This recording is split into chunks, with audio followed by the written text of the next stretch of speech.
നമസ്കാരം, ഞാൻ ഡോക്ടർ ഭാഗ്യ, നീം നാച്ചുറൽ ഡയറ്റിലെ ആയുർവേദ ഡോക്ടറാണ്. അപ്പം ഇന്ന് നമ്മൾ വീഡിയോയിലൂടെ ഡിസ്കസ് ചെയ്യുന്നത് ഒരു ഡയറ്റ് എടുക്കുന്ന സമയത്ത് നമ്മൾ പ്രധാനമായിട്ടും ശ്രദ്ധിക്കേണ്ട കുറച്ച് കാര്യങ്ങളുണ്ട്. അപ്പം ആദ്യം തന്നെ ശ്രദ്ധിക്കേണ്ടത് നമുക്ക് എത്രത്തോളമാണ് വെയിറ്റ് ഉള്ളതെന്ന് മനസ്സിലാക്കണം. നിങ്ങളിപ്പം അമിതവണ്ണം എന്ന് പറഞ്ഞൊരു സ്റ്റേജിലാണോ, അല്ലെങ്കിൽ നിങ്ങൾ പൊണ്ണത്തടി എന്ന് പറഞ്ഞൊരു സ്റ്റേജിൽ എത്തിയോ എന്നുള്ള കാര്യങ്ങൾ മനസ്സിലാക്കണം. അതിന് വളരെയധികം ഇമ്പോർട്ടൻ്റ് ആയിട്ടുള്ള ഒന്നാണ് BMI അഥവാ ബോഡി മാസ് ഇൻഡെക്സ്. അതായത് നമ്മുടെ വെയ്റ്റും ഹൈറ്റും തമ്മിൽ റേഷ്യോ മനസ്സിലാക്കുന്നതാണ്. അതായത് weight in kilogram divided by height in metre square. ആ ഒരു രീതിയിൽ നമുക്ക് BMI മനസ്സിലാക്കാം. അപ്പോൾ നോർമലി നമ്മൾ എല്ലാവരും ചെക്ക് ചെയ്യണം. അപ്പോൾ ഒരു നോർമൽ വെയ്റ്റിൽ നിൽക്കുന്ന ആളുകളാണെങ്കിലും ഒന്ന് BMI എപ്പോഴും കാൽക്കുലേറ്റ് ചെയ്യാം. അതിന് വലിയ പണിയൊന്നുമില്ല. അപ്പോൾ അത് നോക്കിക്കഴിഞ്ഞാൽ നമ്മളിപ്പോൾ അണ്ടർ വെയ്റ്റിലോട്ട് പോകുന്നുണ്ടോ എന്നുള്ള കാര്യങ്ങളൊക്കെ മനസ്സിലാക്കാൻ സാധിക്കും. ഇത് പറയാനുള്ള റീസൺ, പല ആളുകൾക്കും വെയിറ്റ് കുറവായിരിക്കും, പക്ഷെ അവർക്ക് അസുഖങ്ങൾ ഉണ്ടാവും. ഷുഗർ പോലുള്ള അസുഖങ്ങൾ ഒരുപാട് ആളുകൾ നമ്മൾ കാണുന്നുണ്ട്. ഡയബറ്റീസ്, ചെറിയ പ്രായത്തിൽ തന്നെ ഡയബറ്റീസ് വരുന്ന ആളുകളുണ്ട്. അതിൻ്റെ ഭാഗമായിട്ട് ഇൻസുലിനൊക്കെ എടുക്കുന്ന ആളുകളെ നിങ്ങൾ കണ്ടിട്ടുണ്ടായിരിക്കാം. അതുപോലെ തന്നെ PCOD ഇപ്പോൾ മെലിഞ്ഞിരിക്കുന്ന ആളുകളിലും PCOD കാണിക്കുന്നുണ്ട്. അപ്പം നിങ്ങൾ പ്രോപ്പറായിട്ട് നോക്കണം. നമ്മുടെ BMI എപ്പോഴും ഒരു 20-25 ഉള്ളിൽ നമ്മൾ കീപ്പ് ചെയ്ത് പോവുകയാണെങ്കിൽ നമുക്ക് വലിയ പ്രശ്നങ്ങളൊന്നും വരില്ല. അപ്പോൾ അത് കറക്റ്റായിട്ട് കീപ്പ് ചെയ്ത് പോകാനുള്ള കാര്യങ്ങൾ നിങ്ങൾ പ്രധാനമായിട്ടും ശ്രദ്ധിക്കണം. അതുപോലെ തന്നെ നീം നാച്ചുറൽ ഡയറ്റിൽ ഒരു ഡോക്ടറിൻ്റെ നിർദ്ദേശപ്രകാരം ഒരു ഡയറ്റീഷ്യൻ്റെ സഹായത്തോടു കൂടി തന്നെ ഒരു മാസം കൊണ്ട് നമുക്ക് 4 മുതൽ 12 കിലോ വരെ കുറച്ചെടുക്കാൻ സാധിക്കും. ഈ ഒരു ഡയറ്റ് നമ്മൾ ഫോളോ ചെയ്യുന്നുണ്ടെങ്കിൽ മെഡിക്കേഷൻസ് ഒന്നും ഇല്ലാതെ തന്നെ ഹെൽത്തി ആയിട്ടുള്ള ഒരു ഡയറ്റിലൂടെ നമുക്ക് വെയിറ്റ് കുറച്ചെടുക്കാം. ഈ ഒരു ഡയറ്റീഷ്യൻ നിങ്ങളുടെ കൂടെ ഒരു ദിവസം കംപ്ലീറ്റ് ആയിട്ടുണ്ടാവും. ഒരു മാസം നിങ്ങളുടെ കൂടെ തന്നെ നിന്ന് നമുക്ക് വളരെ ഈസി ആയിട്ട് വെയിറ്റ് കുറച്ചെടുക്കാൻ സാധിക്കും. ഈ ഒരു ഡയറ്റിൽ ജോയിൻ ചെയ്യാൻ നിങ്ങൾ താഴെ കാണുന്ന നമ്പറിൽ കോൺടാക്റ്റ് ചെയ്യുക. അതുപോലെ തന്നെ നമുക്കൊരു ഏകദേശം എത്രത്തോളം നമുക്ക് വെയിറ്റ് പോവാം എന്ന് മനസ്സിലാക്കാൻ പറ്റുന്നത് നമ്മുടെ ഹൈറ്റും വെയിറ്റും ഒന്ന് കമ്പയർ ചെയ്ത് നോക്കിയാൽ മതി. നിങ്ങളുടെ ഹൈറ്റ് ഇപ്പോൾ ഒരു 175 സെൻറ്റിമീറ്ററാണ് കിടക്കുന്നതെങ്കിൽ ഒരു 75 കിലോൻ്റെ മുകളിലായിട്ട് ഒരു 77 കിലോ വരെ നിങ്ങൾക്ക് പോകാൻ പാടുള്ളൂ. താഴോട്ട് നോക്കുകയാണെങ്കിലും ഒരു 74-75 ആ ഒരു റേഞ്ചിൽ തന്നെ നിങ്ങൾ എപ്പോഴും കീപ്പ് ചെയ്യണം. അതൊരു 73ൻ്റെ ബിലോ പോവരുത് നിങ്ങളുടെ വെയിറ്റ്. അപ്പോൾ അതും നമ്മൾ ഇപ്പോൾ ഒരു 70 ഒക്കെ എത്തിപ്പോയെന്ന് കരുതിയിട്ട് നമ്മൾ ടെൻഷൻ അടിച്ച് അയ്യോ എൻ്റെ വെയിറ്റ് ഇത്രയും കുറഞ്ഞല്ലോ എന്ന് കരുതാൻ, ഒരു 5 kg കുറവാണെന്ന് പറഞ്ഞ് നമ്മൾ വല്ലാതെ ടെൻഷൻ അടിക്കേണ്ട ആവശ്യമൊന്നുമില്ല. അപ്പം നമ്മളെപ്പോഴും നമ്മുടെ ഒരു വെയിറ്റ് എന്ന് പറയുന്നത് ഒരു നോർമൽ റേഞ്ചിൽ എപ്പോഴും കീപ്പ് ചെയ്ത് പോകുന്നതാണ് നമ്മുടെ ശരീരത്തിനും ആരോഗ്യത്തിനും ഒക്കെ തന്നെ നല്ലതായിട്ടുള്ള കാര്യം. അപ്പം ഇത് നിങ്ങൾ ആദ്യം ഒന്ന് മനസ്സിലാക്കി വെക്കുക. പിന്നെ നമ്മൾ മെയിനായിട്ടും കോൺസെൻട്രേറ്റ് ചെയ്യേണ്ടത് നമ്മുടെ അസുഖത്തിനെയാണ്. കാരണം നിങ്ങളൊരു ഡോക്ടറെ വിളിച്ചിട്ട് ഡയറ്റിന് വേണ്ടിയിട്ട് നിങ്ങളൊരു ഡോക്ടറെ സമീപിക്കുന്നുണ്ടെങ്കിൽ നിങ്ങൾ ആദ്യം തന്നെ നിങ്ങളുടെ അസുഖം മെൻഷൻ ചെയ്യണം. അല്ലെങ്കിൽ നിങ്ങൾക്കൊരു വെയിറ്റ് ലോസ് എന്നുള്ളൊരു ജസ്റ്റ് ഒരു കാര്യം മാത്രമാണെങ്കിൽ നമ്മൾ ആ ഡയറ്റിൽ ഒരുപാട് വ്യത്യാസങ്ങളുണ്ട്. കാരണം ഒരു ഫാറ്റി ലിവറുള്ള ആൾ പ്ലസ് അയാൾക്ക് വെയിറ്റും ഉണ്ട്. ആ ഒരു വ്യക്തിക്ക് നമ്മൾ ഡയറ്റ് കൊടുക്കുന്ന സമയത്ത് നമുക്ക് അവിടെ എന്ത് ചെയ്യണം? അവർക്ക് നോൺ വെജ് ഐറ്റംസ് ഒക്കെ നമ്മൾ കട്ട് ചെയ്യണം. അധികം പ്രോട്ടീൻസ് അവർക്ക് വേണ്ട. Non veg in the sense red meat ഒന്നും അധികം വേണ്ട. പക്ഷേ നിങ്ങൾക്ക് ജസ്റ്റ് വെയിറ്റ് ലോസ് മാത്രമേ ഉള്ളെങ്കിൽ നമുക്ക് അവിടെ പ്രോട്ടീൻ സോഴ്സ് ആഡ് ചെയ്യേണ്ടതുകൊണ്ട് നമുക്ക് ഈ ഒരു റെഡ് മീറ്റും കാര്യങ്ങളൊക്കെ ആഡ് ചെയ്യുന്നതുകൊണ്ട് വലിയ കുഴപ്പമില്ല. ഇതാണ് നിങ്ങൾ മെയിനായിട്ട് മനസ്സിലാക്കേണ്ടത്.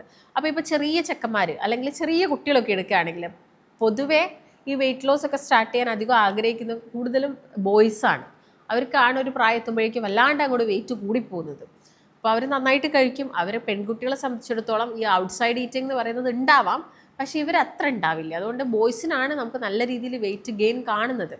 അതുകൊണ്ട് ഈ ബോയ്സൊക്കെ എന്ത് ചെയ്യും? ജിമ്മിലൊക്കെ പോകും. അപ്പോൾ അവർക്കൊരു പ്രോട്ടീൻ സോഴ്സ് എന്താണെങ്കിലും കൊടുക്കും. അപ്പോൾ പ്രോട്ടീൻ സോഴ്സ് കൊടുക്കുന്ന സമയത്തും അവർ മറ്റെന്തെങ്കിലും അസുഖം ഉണ്ടോ എന്ന് ഒന്ന് ആദ്യമേ ചെക്ക് ചെയ്തിട്ട് ഇങ്ങനെയുള്ള ഡയറ്റും കാര്യങ്ങളൊക്കെ സ്റ്റാർട്ട് ചെയ്യുക, അല്ലെങ്കിൽ പ്രോട്ടീൻസ് ഒക്കെ സ്റ്റാർട്ട് ചെയ്യുന്നതായിരിക്കും നല്ലത്. പിന്നെ പലരും ഡയറ്റ് എടുക്കുന്ന സമയത്ത് ഒരുപാട് സ്മൂത്തീസൊക്കെ ട്രൈ ചെയ്യാറുണ്ട്. ഈ സ്മൂത്തീസ് കഴിക്കുന്നതുകൊണ്ട് കുഴപ്പമുണ്ടോയെന്ന് പലരും ചോദിക്കാറുണ്ട്. അപ്പോൾ സ്മൂത്തീസ് കഴിക്കുന്നതുകൊണ്ട് കുഴപ്പങ്ങളൊന്നുമില്ല. പക്ഷേ സ്മൂത്തി കഴിക്കുന്ന സമയത്ത് നമ്മൾ അതിൽ ഉപയോഗിക്കുന്ന പാലൊക്കെ ഒന്ന് ശ്രദ്ധിക്കണം. നമ്മൾ നല്ല, അതായത് ഇപ്പം നമ്മൾ മിൽമ സൊസൈറ്റിയിലൊക്കെ പോയിട്ട് പാല് വാങ്ങുകയാണെങ്കിൽ അതിനകത്ത് പാട റിമൂവ് ആക്കുന്നില്ല. നമുക്ക് ഡയറക്റ്റായിട്ട് ആ പാല് തന്നെയാണ് തരുന്നത്, നമ്മൾ സൊസൈറ്റിയിൽ നിന്ന് വാങ്ങുന്ന പാല്. എന്നാൽ നിങ്ങളിപ്പോൾ പാക്കറ്റായിട്ട് പാസ്ചറൈസ്ഡ് ആയിട്ടുള്ള മിൽക്കൊക്കെ വാങ്ങുന്നുണ്ടെങ്കിൽ അതിൻ്റെ അത് സ്കിം ചെയ്തിട്ട് പാടയൊക്കെ റിമൂവ് ചെയ്തിട്ടാണ് നമുക്ക് കിട്ടുന്നത്. അല്ലെങ്കിൽ നമുക്ക് ഒന്നും കൂടി ചൂടാക്കിയിട്ട് അതിൽ വരുന്ന പാടയൊക്കെ നമുക്ക് എടുത്ത് കളയാം. അല്ലെങ്കിൽ സ്കിംഡ് മിൽക്ക് നമുക്ക് സെപ്പറേറ്റ് ബോക്സിലായി കിട്ടും. അപ്പം അത് വേണം നിങ്ങൾ ഈ സ്മൂത്തീസ് കഴിക്കുന്ന സമയത്ത് എടുക്കാൻ വേണ്ടിയിട്ട്. അതുപോലെ തന്നെ നമ്മളിപ്പം ഓട്സ് കഴിക്കുന്ന പലരും ഉണ്ട്. ഓട്സ് നല്ലൊരു ഓപ്ഷനാണ്, നിങ്ങളെല്ലാവരും എവിടെ നിന്നൊക്കെയോ കേട്ടിട്ടുണ്ട്.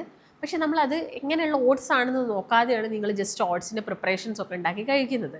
ഈ ഓട്സ് നമ്മൾ ഒരിക്കലും വൈറ്റ് ഓട്സ് എടുക്കരുത്. വെയിറ്റിൽ യാതൊരു മാറ്റവും നിങ്ങൾക്ക് ഫീൽ ആവില്ല. സ്റ്റീൽ കട്ട് ഓട്സ് തന്നെ സെലക്ട് ചെയ്തിട്ട് അത് നന്നായിട്ട് ഒരു കഞ്ഞി പോലെയോ അല്ലെങ്കിൽ കുറച്ച് വെജിറ്റബിൾസ് ഒക്കെ ആഡ് ചെയ്തിട്ട് ഒരു ഓട്സ് വെജിറ്റബിൾ ആ ഒരു ഫോമിൽ നിങ്ങൾ കഴിക്കാൻ വേണ്ടിയിട്ട് നോക്കണം.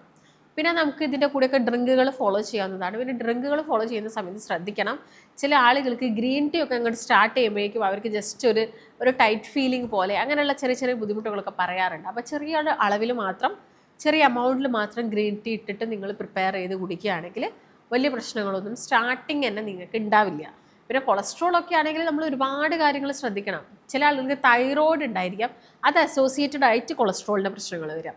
അപ്പം അത്തരം വ്യക്തികളിലൊക്കെ ആണെങ്കിൽ നമ്മൾ തൈറോയിഡിനെ കൺട്രോൾ ചെയ്താൽ മാത്രമേ ഈ കൊളസ്ട്രോൾ ഒന്ന് കൺട്രോളിലോട്ട് വരുള്ളൂ. അതാണ് നിങ്ങൾ പ്രധാനമായിട്ട് ശ്രദ്ധിക്കണം. അപ്പോൾ തൈറോയിഡിന് കൊളസ്ട്രോൾ മാത്രം കുറയ്ക്കാനുള്ള കാര്യങ്ങൾ ചെയ്യുന്നതുകൊണ്ട് നമുക്ക് വലിയ ഗുണങ്ങളൊന്നും ഉണ്ടാവണം എന്നില്ല. അപ്പോൾ തൈറോയിഡ് കുറച്ചുകൊണ്ട് വന്നാൽ മാത്രമേ ഈ കൊളസ്ട്രോളും കുറയുള്ളൂ, പിന്നെ ഈ ശരീരത്തിലുള്ള കൊഴുപ്പും കാര്യങ്ങളൊക്കെ കുറയുള്ളൂ. പിന്നെ സ്ത്രീകളെ സംബന്ധിച്ചിടത്തോളം അവരുടെ ആർത്തവമൊക്കെ നിന്ന് കഴിഞ്ഞാൽ, പീരീഡ്സ് ഒക്കെ നിന്ന് കഴിഞ്ഞാൽ അവർക്ക് ഇത്തരം ബുദ്ധിമുട്ടുകളൊക്കെ പെട്ടെന്ന് വെയിറ്റൊക്കെ കൂടാറുണ്ട്. അപ്പോൾ നിങ്ങൾ ആദ്യമേ ഒരു നല്ലൊരു ലൈഫ് സ്റ്റൈൽ കീപ്പ് ചെയ്ത് പോകാൻ വേണ്ടിയിട്ട് നോക്കുക. അങ്ങനെ ഒരു നല്ല ലൈഫ് സ്റ്റൈൽ നിങ്ങൾ കീപ്പ് ചെയ്ത് പോകുന്നുണ്ടെങ്കിൽ നിങ്ങളുടെ വെയിറ്റ് ലോസ് എന്ന് പറയുന്നത് ഈസി ആയിട്ടുള്ള ഒരു കാര്യമാണ്. അപ്പോൾ അത് ആദ്യമേ നിങ്ങൾ ജിമ്മിൽ പോവുക, അല്ലെങ്കിൽ ആദ്യമേ നിങ്ങൾ എക്സസൈസ് ചെയ്യുക, നിങ്ങളുടെ ഭക്ഷണത്തിൽ നിങ്ങൾ അത്രയും കോൺസെൻട്രേറ്റഡ് ആണ്, നിങ്ങൾ വളരെയധികം കെയർ കൊടുക്കുന്നുണ്ട്, അനാവശ്യമായിട്ടൊന്നും കഴിക്കുന്നില്ല എന്നുള്ള ആളുകളൊക്കെ ആണെങ്കിൽ നിങ്ങൾക്ക് ഇതൊന്നും വലിയ ബുദ്ധിമുട്ടുകൾ ഉണ്ടാക്കില്ല. പക്ഷേ നമ്മൾ വലിച്ചു വാരി എന്തെങ്കിലുമൊക്കെ കഴിക്കുക, ചോറ് 2 നേരം കഴിക്കുക, ബേക്കറി ഐറ്റംസ് വൈകുന്നേരം ചായക്ക് കൂട്ടുക, അങ്ങനെ ഒരു പ്രോപ്പർ അല്ലാത്തൊരു ഡയറ്റിലൂടെയാണ് നിങ്ങൾ പോകുന്നതെങ്കിൽ എന്തായിരിക്കും, അത് നിങ്ങൾക്ക് പ്രശ്നം ഉണ്ടാക്കും. അത് ശ്രദ്ധിച്ചിട്ട് നിങ്ങൾ ഫോളോ ചെയ്യാൻ വേണ്ടിയിട്ട് നോക്കണം. എങ്കിൽ മാത്രമേ നിങ്ങൾ ഉദ്ദേശിച്ചൊരു ചേഞ്ച് നിങ്ങൾക്ക് പെട്ടെന്ന് കാണുള്ളൂ. അപ്പോൾ ഇതൊക്കെ തന്നെയാണ് ഡയറ്റ് എടുക്കുന്ന സമയത്ത് നിങ്ങൾ ശ്രദ്ധിക്കേണ്ടത്. പിന്നെ നിങ്ങൾക്ക് കൂടുതൽ ഇതിനെക്കുറിച്ചൊക്കെ അറിയണമെങ്കിൽ നിങ്ങളിപ്പോൾ കോൺടാക്ട് ചെയ്യുന്ന അല്ലെങ്കിൽ ഒരു ഡയറ്റീഷ്യൻ ആണെങ്കിൽ നിങ്ങൾക്ക് കൃത്യമായിട്ട് ഇത്തരം കാര്യങ്ങളൊക്കെ പറഞ്ഞു തരും. ഒരു ഡയറ്റ് എടുക്കുന്ന സമയത്ത് എന്തൊക്കെ കാര്യങ്ങളാണ് ശ്രദ്ധിക്കേണ്ടത്, എവിടെയൊക്കെയാണ് നിങ്ങൾ കൂടുതൽ ഇമ്പോർട്ടൻസ് കൊടുക്കേണ്ടത്, ക്വാണ്ടിറ്റി എല്ലാം തന്നെ അവർ നിങ്ങൾക്ക് പ്രോപ്പറായിട്ട് പറഞ്ഞു തരും. അതുകൊണ്ട് തന്നെ നമുക്ക് നല്ലൊരു വെയിറ്റ് ലോസും ഉണ്ടാവും. അല്ലാതെ നമ്മൾ ചിലപ്പോൾ സ്വയം ഡയറ്റൊക്കെ എടുക്കുന്ന സമയത്ത് 1 വീക്ക് നമ്മൾ നല്ല ഇൻട്രസ്റ്റിംഗ് ആയിരിക്കും. അപ്പോൾ സെക്കൻഡ് വീക്കൊക്കെ ആകുമ്പോൾ നമ്മുടെ വീട്ടിൽ ഇപ്പോൾ എന്തെങ്കിലും ഒരു ഫംഗ്ഷൻ ഉണ്ടെങ്കിൽ നമ്മുടെ ചിലപ്പോൾ മൈൻഡൊക്കെ ഒന്ന് ട്വിസ്റ്റ് ആവാനുള്ള ചാൻസ് ഉണ്ട്. നമ്മൾ ചിലപ്പോൾ ആ ഒരു ഫുഡിലോട്ട് നമ്മുടെ ഇത് പോകും. അപ്പോൾ നമ്മൾ നെക്സ്റ്റ് ഡേ നമുക്ക് വേറെ എന്തെങ്കിലും ഒരു ഫുഡ് കണ്ടാലോ കുറച്ച് ഇത് കഴിക്കാം, വലിയ കുഴപ്പമൊന്നുമില്ല, ആ ഒരു രീതിയിൽ നമ്മുടെ മൈൻഡ് പോകും. പക്ഷേ നിങ്ങളുടെ ബാക്കിൽ നിന്ന് പ്രഷർ ചെയ്തിട്ട് നിങ്ങളെ കറക്റ്റ് കലോറി അല്ലെങ്കിൽ നിങ്ങളെ വെയിറ്റിൽ എത്ര ചേഞ്ചസ് വന്നു അങ്ങനെ ഒരു കാര്യങ്ങളൊക്കെ നോക്കാൻ ഒരാളുണ്ടെങ്കിൽ എന്തായിരിക്കും, നിങ്ങൾക്ക് കുറച്ചുകൂടി ഒരു ഇൻട്രസ്റ്റ് ഉണ്ടായിരിക്കും ഒരു ഡയറ്റ് എടുക്കാനും. അപ്പോൾ അങ്ങനെ ഒരു ഡയറ്റ് നിങ്ങൾക്ക് എടുക്കണമെന്ന് താല്പര്യം ഉണ്ടെങ്കിൽ നിങ്ങൾക്ക് താഴെ കാണുന്ന നമ്പറിൽ കോൺടാക്റ്റ് ചെയ്യാം. നമുക്ക് മറ്റൊരു നല്ല ഹെൽത്ത് ടോപ്പിക്കായിട്ട് വീണ്ടും കാണാം. നന്ദി.